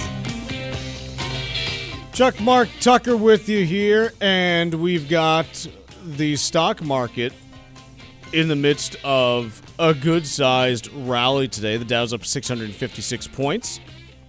S&P's up 96. NASDAQ up 416, so anywhere from like a 1.5 to 2.25% rally taking place in equity markets today. Bonds also rallying. 10-year yield down 12.5 basis points to 4.663%, so that is always fun to see. If you are shopping around for a mortgage, that'll help out as soon as today. Oil, West Texas Intermediate up $1.24 to $78.74 a barrel. The AAA national average for gas prices also now starting to pick up on higher oil prices coming through, up 1.8 cents overnight to $3.08.9 nationally. So you are, again, moving up on that front. And you've got gold up $18.70 an ounce to $27.01 even. This all on the back of a CPI report that came out at 8:30. Mark, what did that report show? Yeah, the government reported today, Chuck, that headline CPI inflation rose 0.4%. That's month over month, November to December. This is higher than November's 0.3% increase. But in 2024, inflation went up, again, by the CPI, Consumer Price Index headline number, by just under 3%, 2.9%.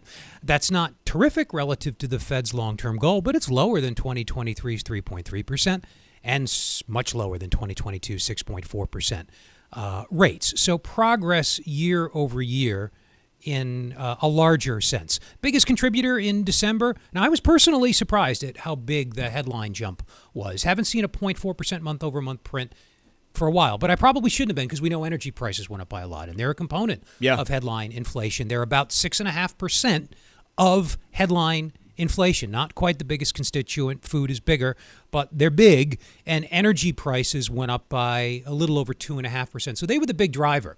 And because you don't want to get fooled by one-offs in prices, The statisticians at the Department of Labor also calculate something we call core inflation. No, we don't call it. Everybody calls it core inflation. That's headline, less food and energy. And there the results were a little tamer. So-called core inflation, ex-food and energy inflation, was up by 0.2% month over month, down from 0.3% the month before. And there were some subcomponents of core that researchers watch closely, like shelter, which tends to be persistent and is a huge contributor to core and, for that matter, headline inflation, that were flat month over month. So the market loved this morning's report. I don't quite get the overreaction, but you talked in the last hour about reasons why the bond market might have been ready to rally. But the core inflation news, I guess, was the key takeaway, though I should mention that other measures of the trend in inflation, which is what core tries to get at, were less encouraging today, and maybe we'll talk about that later in the hour. Speaking about energy, piece here, a Wall Street Journal exclusive. Trump plans, quote, energy dominance executive orders after inauguration. What is being discussed in terms of potential policies, rollout? What types of things are they discussing here? Yeah, allow more. I guess this is the operationalization of his drill, a rallying cry, make more land available, loosen regulations, do what you can by executive order. I guess you can make more federal land available for drilling by executive order, and over time, which he may need the help of Congress on, reduce regulatory burdens on exploration and production companies. Of course, these oil, like many commodities, are priced in a global market and subject to global factors. It's not obvious that a president with a wave of his pen can make it easier to explore for and pull oil, or any commodity for that matter, out of the ground, even if they very aggressively and earnestly wanted to. So we'll see. Oil prices aren't acting like they think this is going to be a sea change. Well, I think another question is, do energy companies actually want to drill more? I can answer that. No, they don't. And the reason why we say that is because, remember, the United States is not the only place that you can drill for oil. We produce today about, 12-13% of world oil. The U.S. is the largest producer of oil in the world, but ultimately there are plenty of places that you can produce oil. And so I think the piece that I look at on this is, hey, you have a situation where for the last several years, even when presented with higher prices, oil companies have maintained really strict discipline. And the reason why they haven't overextended themselves is because back in the 2010s, coming out of the Great Recession, you had oil prices that got up into the 80, 90 a barrel range. And a lot of U.S. energy companies said, "Oh, this is great! Like, we can make all this money. Let's deploy all this capex. Let's drill and let's just get as much oil as we can out of the ground." And in 2015, might have even been late 2014, I forget the exact timing on it, Russia, who was unhappy with starting to lose market share in the global oil sales market, they said, "You know what? Screw it. We're gonna just turn on the spigots and pump out as much oil as we can to drive the price down." And it took the price of oil on West Texas Intermediate. If you look at where it went, the price of oil heading into this, I have it pulled up here now. So at the end of July of 14, West Texas Intermediate was at 98 a barrel. Late in 14 is when Russia did this. And by January of 2016, the price of oil was $29 a barrel. Cut $70 off the cost of oil. And these energy companies just had their lunch absolutely eaten. Anyone who's listening who was invested in energy stocks during the 2010s, you're nodding along going, "Yep, I remember it. It was like the worst decade to invest in energy stocks in a long, long time. It was just absolutely brutal for them." And so the people that run these oil companies, they are sitting there now, and they have these memories are fresh in their mind. I mean, to anyone listening, you think back to 2014, 2015, you're like, yeah, I remember that pretty well. And it just left scars on these oil executives. And so my question, I guess, is look, the Trump administration can say we're going to make this easier for oil companies. I have no doubt that they will. Like I'm not saying that they're going to make it harder. The question is, do oil companies actually want to drill more? And I don't know that the facts are in evidence. Do they want it to be easier and cheaper when they do drill? Yes, absolutely. Right. Of course. They want fewer regulations, fewer costs they have to pay for drilling. And they're going to get it. Yeah. Oh, yeah, they're going to get it. The question is, does it result in more energy being produced? The net amount of oil that the U.S. produces is probably going to go up because it's been going up for the last 15 to 20 years. Ever since the frackers, figured out how to do it in the mid-2000s, you've had a nice upward trend in U.S. energy production aside from the Great Recession. But are you going to see some huge transformation where all of a sudden energy companies wake up and say, you know what, this is the time to increase U.S. production by 25%? No, of course not. No, I don't think so. As a producer, you want higher prices, and that's much of the country now. We are a net exporter. Okay. Yeah, let's just put it that way. We make more oil than we consume, even though the relationships start to get complicated because we still import oil, and that's hard for me and non-energy experts to understand. But we produce a lot of oil. Half of what we produce, though, comes from so-called fracking, this new technique that came about in the 80s and it was perfected in the early 2000s. Fracking's more expensive. You need to get a higher price for your product for it to be profitable. So frackers who gave lavishly to Trump's campaign need a higher oil price to satisfy their shareholders. They could have produced more over the past however many years. Again, they produce about half of our oil now, according to the Energy Information Agency. They don't want a lower price. So this particular promise of the incoming administration, the promise to both deregulate oil and lower prices, or satisfy the oil industry, I should say, and lower prices, those two promises are in tension. Just like the promise to lower inflation prices generally, but at the same time increase tariffs and expand the economy more vigorously. Those two promises are in tension. A lot of the promises made by the incoming or any new administration are in tension. It'll be really interesting to see how they get resolved. It's not to say that this is all going to end badly. It's much more just, hey, this has to resolve some way, and how is it going to actually play out? We don't really know. We have to wait and see how this all goes, especially because we still don't have a ton of specifics. But we're starting to get closer. I mean, look, we are 5 days away, so we're just about there. I'm so glad we're not going to have to speculate anymore. Again, we've talked about my big complaint in this whole process over the last 2 months is it doesn't need to be 2 months. You're elected, great, move in the next week. Like, why do we need a 2-month gap? You don't have to take the covered wagon from New York down to... It used to be another 2 months. It used to be 4 months? Was it March? What was the inauguration date? I have no idea. Prior to Lincoln? Well, and again, part of that was because you had to literally load up the wagons and get everyone down to D.C. Like, it was a whole production. Today, great, hop on the next JetBlue flight. Hop on the next Delta flight. Like, call it a day.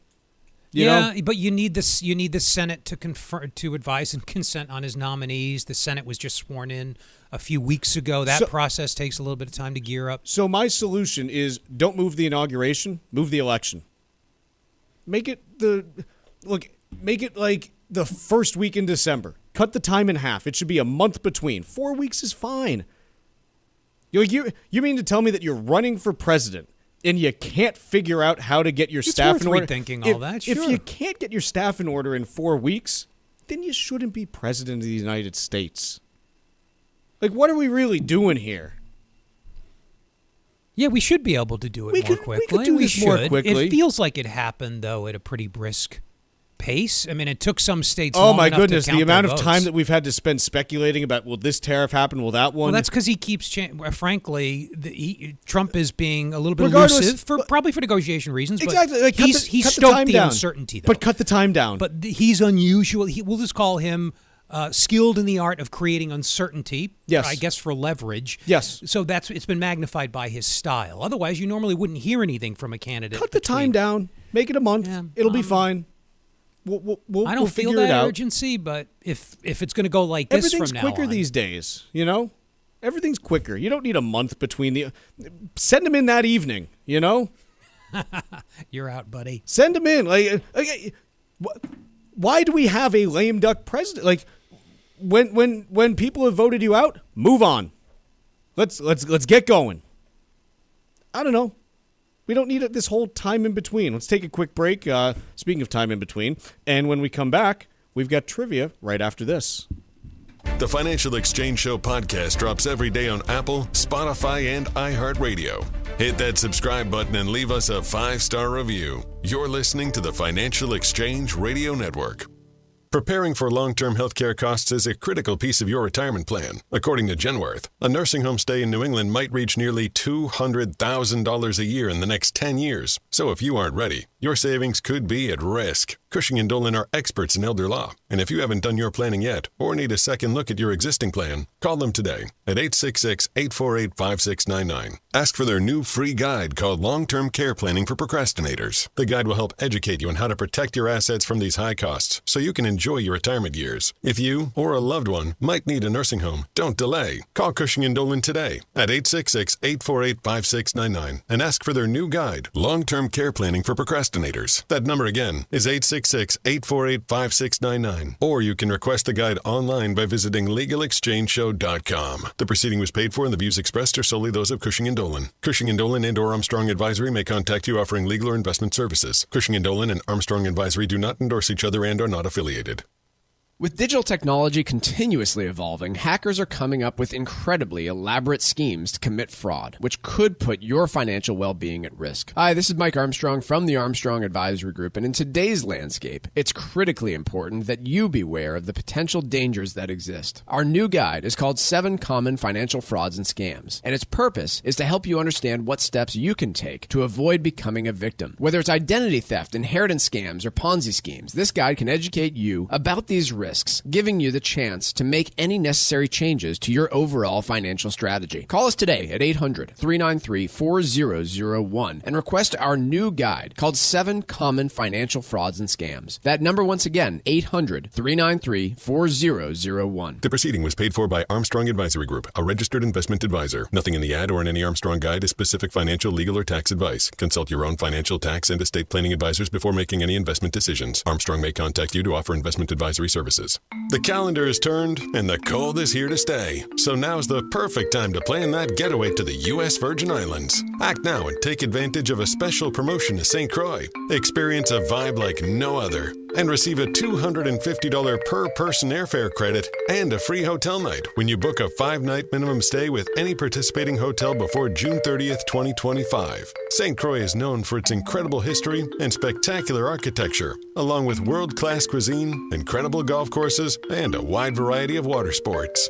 From the moment you arrive, you'll fall naturally in rhythm with the heartbeat of the islands. There's no money to exchange, and travel from New England could not be easier. America's Caribbean paradise is waiting for you.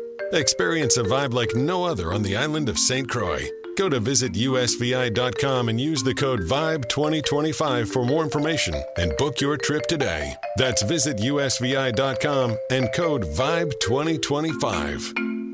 As a busy mom to 4 kids, my to-do list is full. Trying to fit in exercise, eating right, and prioritizing self-care can feel next to impossible. While we can't add more hours to the day, we do have a great resource to help.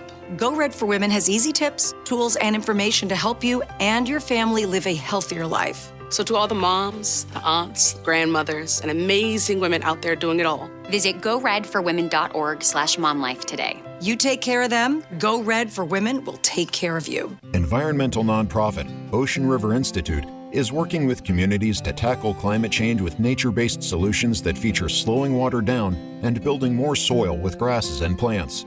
Research indicates that people acting in their own neighborhoods can build an inch of soil in a year and slow sea level rise down by as much as 25%. Please visit oceanriver.org for more information on opportunities to make a difference and go the distance for savvy stewardship of a greener and bluer planet Earth.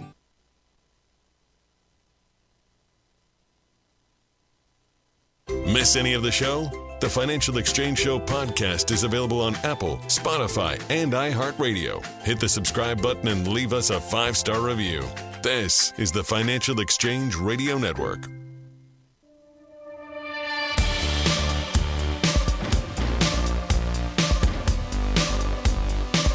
All right, time for trivia here on the Financial Exchange. On this day in 2009, a U.S. Airways flight had to land on the Hudson River shortly after takeoff. All passengers and crew members survived in what became known as the Miracle on the Hudson. Trivia question today: what is the name of the pilot who landed that plane on the Hudson River? Once again, what is the name of the pilot who landed that plane on the Hudson River? Be the 7th person today to text us at 617-362-1385 with the correct answer, and you win a Financial Exchange Show t-shirt. Once again, the 7th correct response to text us at 617-362-1385 will get that t-shirt. See complete contest rules at financialexchangeshow.com. Peace and Bloomberg opinion: the $2 trillion home insurance nightmare is getting worse, and yeah, it is. So here's the deal. Home insurance rates are skyrocketing around the country. Obviously, like the places where you've heard this the most are, Florida and the Gulf Coast, where you've seen premiums double, triple, even quadruple in some cases over the last several years. California is heading in that direction because since the 1980s, they have not allowed for more than 7% annual premium increases in order to try to keep home insurance rates low. As insurers have left that market, they've now been forced to pivot and are starting to approve, increases even just for 1 year in the 30 to 50% range. So, look, this is going to be, in my opinion, like when you look at where recessions come from, it's usually always something on the financial side where people went too far in one direction. And, the last one was mortgages back in 2008. In my opinion, the insurance markets for both home and auto insurance are completely broken. And if I had to pick out where the next financial crisis is going to be, it's not going to be in banks. It's going to be with insurers, in my opinion. Yeah, there are a lot of possible culprits. I hadn't thought about their size and the potential impact of, say, the failure of a major insurer, though they should be hedging these, I'll call them liabilities, and there are markets where you can do that. You can offload your risks as an insurance company. But someone else picks up that risk. Someone else does, but it's, in theory, diffused. Catastrophe bonds provide an outlet for that risk, but as you like to point out, risk can be sort of dissipated. It can be spread out, but never eliminated. And this was the problem in 2008. Risk on mortgages was spread out. It was not eliminated. It's not funny. That's nervous. That's a nervous chuckle. I don't know, Chuck. I don't know what the long run. We say the market is broken, but actuarially, it is what it is. The risks are growing fast, and they're more varied than they used to be. How do you price that as an actuary? Mike and I talked about this a little bit last week. Actuaries can price it. The question is, are state insurance commissions going to allow them to put those into the market? Then they just pull out. And this is where we are right now, and this is not just exclusive to California and Florida. Again, two states that have dramatically different governance, but are obviously going through very similar things in terms of insurance markets that are completely broken and have had insurers leaving the states for, various different reasons. This is going to be, you look at just about anywhere in the United States and the natural disasters that you are seeing and the cost of dealing with them is continuing to move higher. And insurance money, it doesn't just get created out of thin air. I think we all need to do some homework in understanding what insurance is and what it isn't, because when you put insurance on when you go and take out a policy for homeowners insurance, it specifies this is what we cover. Here are situations where you are not covered. Here's how much we will pay. And here's, what you're entitled to. Nowhere in it does it say you're going to rebuild this exactly and have, all the stuff you used to and this and that. And this is why I think sometimes there's a disconnect in terms of how people, look, what people think home insurance does and what they don't. They just say, well, my home was destroyed. Like, why won't my insurance cover it? And it's like, Well, you have a policy that said it didn't cover fire and your home was just destroyed by a fire. So you've got to do your research on this stuff and understand what your covered perils are, what they aren't, what your coverages are. And this is stuff you got to be looking at every single year. And if the prices are moving in the wrong direction, you got to figure out ways to mitigate that, either through carrier changes to deductibles, things that you can do there. But it's not just going to go away. You can't stick your head in the sand because this is here to stay as an issue.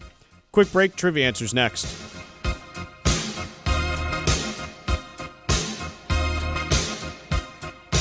Bringing the latest financial news straight to your radio every day.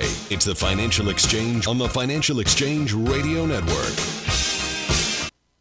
Hey, listen, are you a 50-year-old person looking for term life insurance? Then you need to talk to Bob. Bob specializes in helping people find $1 million or more of term life insurance for a couple of $100 a month. Look, you need to know there's a price war in the term life insurance business, and you may be paying too much. Call Bob, and he'll shop and see how much money he can save you. Look, this could be the last term life insurance policy you ever have. Your rates are guaranteed for the next 20 years. That's right, guaranteed level rates for the next 20 years. And if you're a smoker or your health is not perfect, Bob has great rates for you too. So for $1 million of term life insurance coverage for a couple of $100 a month, call Bob right now. 800-965-7987. 800-965-7987. 800-965-7987. That's 800-965-7987. Paid for by Term Direct.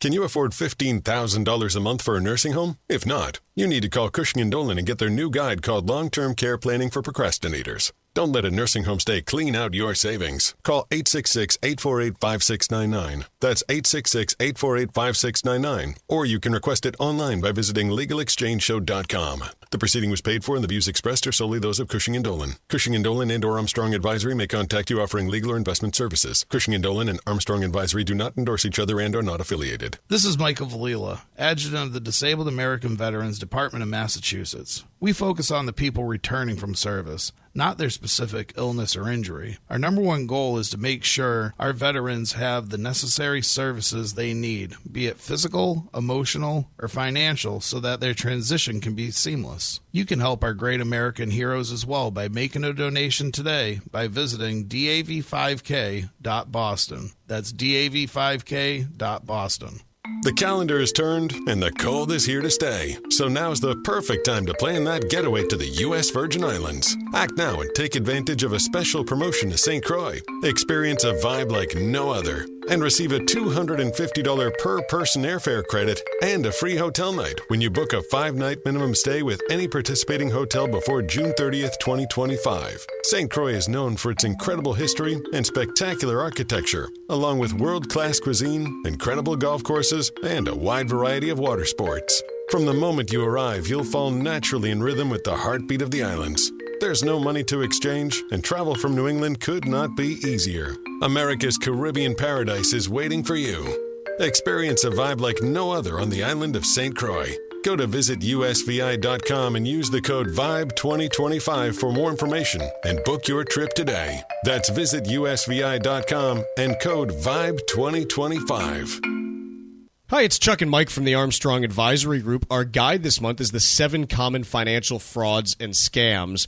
Mike, one of the ways that fraudsters potentially get your information is through something called a phishing, with a PH, scam. What is a phishing scam? Yeah, again, a misconception here from a lot of folks. When they think about getting hacked, it's, some cyber criminal that's gaining access through a back door to your information. Usually that's not what happens to companies or individuals. It's usually I fell victim to something that looked legitimate. And so a phishing scam would be when someone posing as somebody else, FedEx or the United States Postal Service is a common one. They send you a text or an email saying, you missed your package delivery, sign in here to get access to it. And you end up actually giving the fraudster your own personal information. In terms of being vigilant against this, how do people start to protect themselves? Quite honestly, it's so prevalent these days that my general feeling is that you have to treat every phone call, every text message, every email you receive on a day-to-day basis as though it is a phishing attempt. And until you're able to prove otherwise by calling that person at their known address, by looking up your bank's contact information rather than trusting that it's actually somebody from that bank, you have to assume that it is a fraudster, it is a scammer trying to get access to your information, and be vigilant and suspicious. Our guide is titled The 7 Common Financial Frauds and Scams, and it details phishing scams and a host of other ones. You can request it by calling 800-393-4001. The guide has information to help you make more informed decisions to protect yourself and can be requested by calling 800-393-4001. The proceeding was paid for by Armstrong Advisory Group, a registered investment advisor. Nothing in the ad or in any Armstrong guide is specific financial, legal, or tax advice. Consult your own financial, tax, and estate planning advisors before making any investment decisions. Armstrong may contact you to offer investment advisory services. Text us at 617-362-1385 with your comments and questions about today's show, and let us know what you think about the stories we are covering. This is the Financial Exchange Radio Network. Trivia question today was, what is the name of the pilot who landed the plane on the Hudson River? That'll be Chelsea Sullenberger, a.k.a. Sully. Winner today of the Financial Exchange Show t-shirt was Michael from Stowe, Mass. Congrats to Michael. And we play trivia every day here on the Financial Exchange. See complete contest rules at financialexchangeshow.com. All right, piece here in the Financial Times titled Falling Birth Rates Raise Prospect of Sharp Decline in Living Standards. I'll quote from here. A McKinsey report investigating the economic impact of declines in birth rates found the UK, Germany, Japan, and the U.S. would all have to see productivity rise at double the pace seen over the past decade to maintain the same growth in living standards witnessed in the 1990s. Okay. So, couple things on this that I have thoughts about. First, if they looked at those 4 countries, take a look at China and tell me how much their productivity would have to rise in order to maintain the same growth in living standards that they've seen. Because if you think the demographics are bad in the UK, Germany, Japan, and the U.S., they're worse in China. Next, I think that when you look at productivity growth, part of me wonders if it's a chicken and egg situation. In that, hey, if your living standards are fine with the productivity growth that you have, how much do you need to push the envelope? Because if basically what I'm saying, if there isn't a problem, how many resources get devoted to solving it? Not many. On the other hand, if you start to see living standards decline, and the case they're making is look, you don't have enough people, and so you won't be able to produce all the stuff that you need, won't companies spend more money trying to build automation solutions to whatever those problems are, increase productivity, because they say, hey, there's a market that we can sell to, but we don't have enough people. We need to figure out alternate ways of producing the stuff that's needed. I kind of wonder if it's a chicken and egg thing. Yeah, we don't really know what causes economic growth, unfortunately. We know that the labor force growth is a key part of it, but populations have grown throughout history, and we haven't always had economic growth. So Sure. Productivity growth is the key to growth models that became widespread in the 20th century. Productivity growth is a residual in those. It falls out of the accounting. It's what cannot be explained by growth in the labor force and growth in the so-called stock of capital, just all the stuff we use to produce goods and services. And it's not as easy as ratcheting up investment to get productivity growth. The two are correlated, but that doesn't mean that just raising investment, spending more on capital indiscriminately is going to increase productivity growth. So I never know really what to make of this. On the surface, it's not a good thing. You can't have economic growth without labor force growth and productivity growth. Productivity growth might make up for some of the slowdown in labor force growth, and it's really been dramatic in the 1960s, from the 1960s to today. Let me just make sure I just pulled the right series here. Labor force was growing at 1.3% in the 60s, 1.1% in the 70s, dropped off in the 80s, a little over 1.2% in the 90s, and a lot of this is all just demographic and immigration. By the way, we can control the spigot to a degree, and it's now half that rate. It's been slowing down virtually every decade since the 1990s. So I guess it is and it is not a problem, Chuck. Either way, there's no easy solution. I feel like every time we talk about this, there are a couple things that come to mind. The first is you bring up, falling birth rates, and everyone's like, oh, we got to do something about this. But then, you tell people, well, that means that there's going to be more people in your town, and they're like, no, don't build any more housing. I don't want more people here. We've got enough. And then on top of that, you say, oh, well, it must be a money thing. That's why people aren't having kids, because that's what they say. But the countries that have actually gone and tried to incentivize, higher birth rates have found that giving people more money to have kids doesn't actually do it. So no, and the wealthier you get, the fewer kids you have, too. I think part of it, quite honestly, and look, everyone makes their own decisions about kids. The single worst thing that I think we could do is basically forcing people to have children. I mean, I can't imagine any worse environment to grow up in. Good point. Ply them with alcohol? Good point. How do you do that? But I guess what I'm getting at on this is that, look, there are all different reasons why people choose to either have children or not have children. There's no right or wrong way to do it. Historically, the reason why people had kids was pretty darn simple.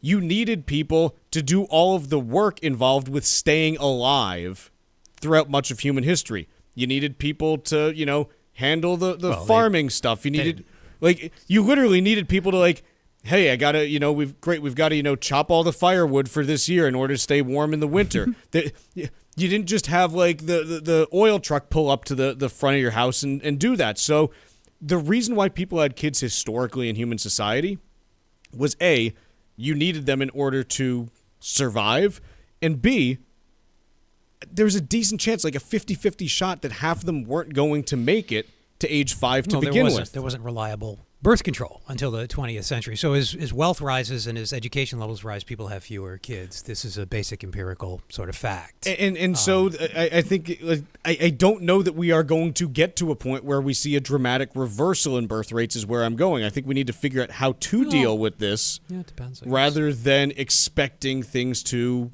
reverse somehow. And my point is, I don't think there's much you can do about it, Chuck, because you can't just like you can't wave a wand and increase oil production. You can't wave a wand and increase productivity. I'll say again, economists don't. I thought you were going to say baby production. I don't really understand. Just disturbing in a number of levels. Yeah. You can't just dictate that or think really hard about it or devote a lot of effort to it and by force of will get productivity to rise. It's not that easy. Economic growth is a recent phenomenon, and by that I mean roughly the mid-1700s, starting in the UK to present. Before that, there was very little economic growth, like a couple tenths a decade on average. It's hard for us to conceive it. It takes centuries just to get a new pair of shoes or a better one. It's hard for us to conceive of that because we're so used to living standards doubling within our lifetime, which they continue to, though the doubling. The time to doubling is slower than it used to be. Do you know why cobblers are called cobblers?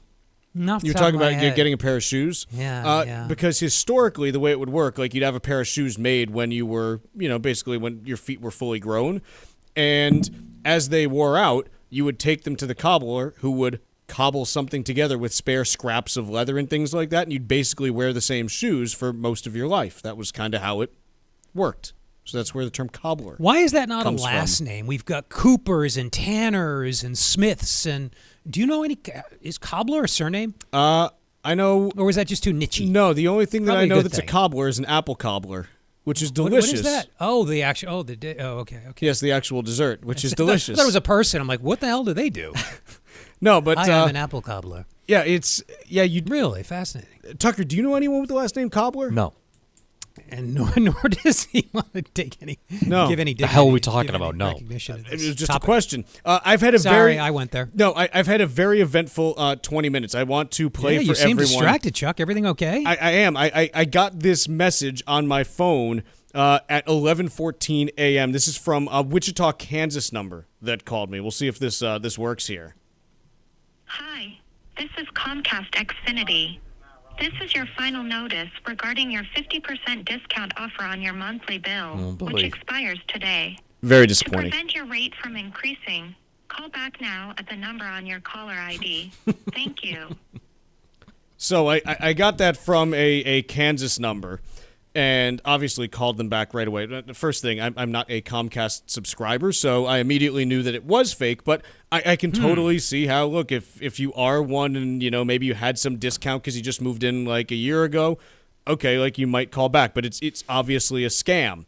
I then, at 11:29 a.m., got a text message. It says, Easy Drive MA alert. Your vehicle has an unpaid toll bill. To avoid excessive late fees, please settle promptly. Thank you for your cooperation. It includes a link to click on. It also tells me to please reply why and blah, blah, blah, and do this and that. And so in this case, I went to my EasyPass account just because I know that I don't have an unpaid toll. And I went there and I actually have $16.82 in my EasyPass account right now. So that was kind of exciting to me. But the point that I'm making with this is both of these are obvious scams. And if you're not constantly on the lookout for stuff like this, it's easy to end up getting fooled and you accidentally send your information to someone who shouldn't have it, who's trying to scam you out of a whole bunch of money. The Armstrong Advisory Group has put together a guide this month titled 7 Common Financial Frauds and Scams. It's just about the precautions that you need to take to make sure that you're not getting caught by these. Everyone likes to think they're smarter than the scammers. Everyone likes to think that they're better and they won't fall for these things. But you have to stay on top of it. And so this guide helps to give you some ideas of what you need to be doing to protect yourself. How do you request it? Call 800-393-4001. The way I look at it, look, each year you spend 2,000 hours working. Over the course of a career, you spend like 80,000 hours working to build up your nest egg. Spend like half an hour reading this to figure out what not to do to undo that all. I think this is hugely important. There's so much of this that goes on right now. Please make sure you're taking the appropriate precautions. The guide, if you want to request it, it's 7 Common Financial Frauds and Scams. Call 800-393-4001. That number again is 800-393-4001. The proceeding was paid for by Armstrong Advisory Group, a registered investment advisor. Nothing in the ad or in any Armstrong guide is specific financial, legal, or tax advice. Consult your own financial, tax, and estate planning advisors before making any investment decisions. Armstrong may contact you to offer investment advisory services. Follow up on a story that we covered first last year. Capital One is accused of cheating millions of customers out of interest rate payments. The Consumer Financial Protection Bureau accused Capital One of freezing the rates of its 360 savings accounts at low levels and then not telling people that the bank offered a new account that offered better rates without telling 360 savings customers. I was one of these, by the way, who my Capital One account was not being paid the interest that I thought I was going to get, and eventually I had to open up a new account in order to get what was the new rate and things like that. Capital One says that they're deeply disappointed to see the CFPB continue its recent pattern of filing 11th-hour lawsuits ahead of a change in administration. Okay, so what? So you're not denying that you did this. You're just saying, hey, you waited too long to do this, and hopefully the next administration doesn't follow through on it. Man, like, what a scummy thing to do. Yeah, that's terrible. So that's terrible. I got to tell you, I've been a Capital One 360 customer since before they were Capital One 360, back when they were ING Direct. If anyone listening, remembers, Capital One bought that business maybe 8-9 years ago. Pretty sure on this, like, again, when Capital One comes out and says stuff like that, kind of done. Yeah. Kind of done. Yeah, something's rotten in sorry, Denmark. There's other places that you can get good interest rates with online banks, and if you're going to treat your customers like that and then basically like spit in the face of someone who's saying, hey, you treated your people wrong, sorry guys, kind of done. That's so appalling, I almost don't believe it. Kind of done. A spokesperson would say that. Who said that? Was it just a spokesperson, or was it a C-suite executive type? It said Capital One said in a statement, so I think it was okay, printed. So it got vetted. It went through their in-house attorney and stuff.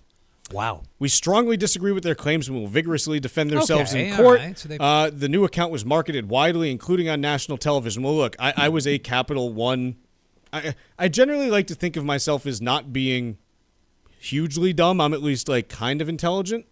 And I had no idea that they had how would you know? Launched a new account and that the old one that was marketed that way was no longer eligible for the higher rates. So, yeah, I would say it was a little bit deceptive. Quick break here. When we come back, we got Stack Roulette. Find daily interviews and full shows of the Financial Exchange on our YouTube page. Get caught up on anything and everything you might have missed. This is the Financial Exchange Radio Network. An extended nursing home stay could deplete your savings in months if you're not prepared. Learn about the steps you need to take to protect your assets from these high costs. Get Cushing & Dolan's new guide called Long-Term Care Planning for Procrastinators. Call 866-848-5699. That's 866-848-5699. Or you can request the guide online by visiting LegalExchangeShow.com. The proceeding was paid for and the views expressed are solely those of Cushing & Dolan. Cushing & Dolan and or Armstrong Advisory may contact you offering legal or investment services. Cushing & Dolan and Armstrong Advisory do not endorse each other and are not affiliated. This is Michael Valila, Adjutant of the Disabled American Veterans Department of Massachusetts. We pride ourselves on being able to support veterans in their time of greatest need, ensuring they receive the protections they deserve. For over 100 years, the DAV of Massachusetts has helped thousands of veterans with housing, transportation, and medical assistance, and you can help too. Please visit dav5k.boston and make a donation today. That's dav5k.boston. The calendar is turned and the cold is here to stay. So now's the perfect time to plan that getaway to the U.S. Virgin Islands. Act now and take advantage of a special promotion to St. Croix. Experience a vibe like no other and receive a $250 per person airfare credit and a free hotel night when you book a 5-night minimum stay with any participating hotel before June 30th, 2025. St. Croix is known for its incredible history and spectacular architecture, along with world-class cuisine, incredible golf courses, and a wide variety of water sports. From the moment you arrive, you'll fall naturally in rhythm with the heartbeat of the islands. There's no money to exchange, and travel from New England could not be easier. America's Caribbean paradise is waiting for you. Experience a vibe like no other on the island of St. Croix. Go to visitusvi.com and use the code VIBE2025 for more information and book your trip today. That's visitusvi.com and code VIBE2025.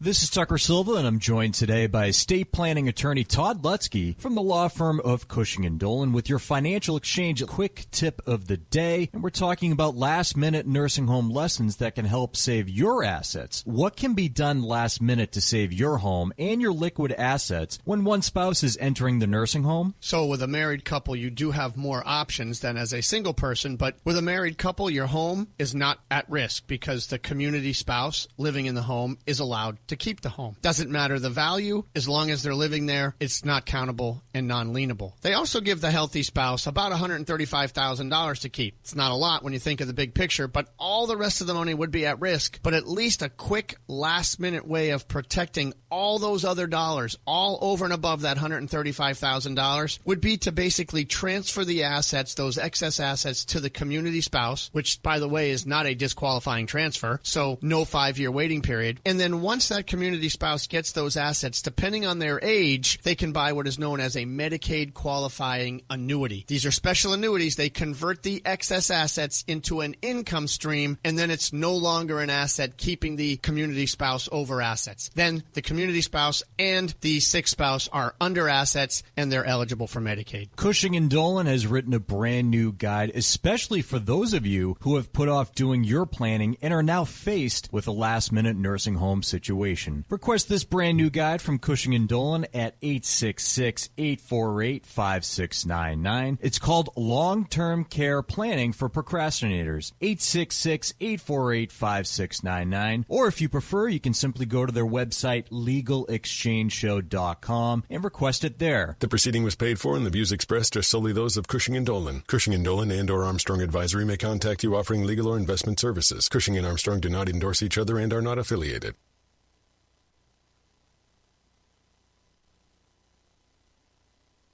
Miss any of the show? Catch up at your convenience by visiting financialexchangeshow.com and clicking the on-demand icon where you'll find all of our interviews and full shows. This is your home for the latest business and financial news in New England and around the country. This is the Financial Exchange Radio Network. This segment of the Financial Exchange is brought to you in part by the U.S. Virgin Islands Department of Tourism. The U.S. Virgin Islands are St. Croix, St. Thomas, and St. John, and if you act now, you can take advantage of a special promotion to St. Croix. Experience a vibe like no other and get a $250 per person airline credit when you book a minimum 5-night stay at participating hotels. Go to visitusvi.com and use code VIBE2025 to reserve your trip today. Take your next vacation to St. Croix in America's Caribbean paradise, the United States Virgin Islands. Go to visitusvi.com and use code VIBE2025 to book your trip. That's visitusvi.com and code VIBE2025.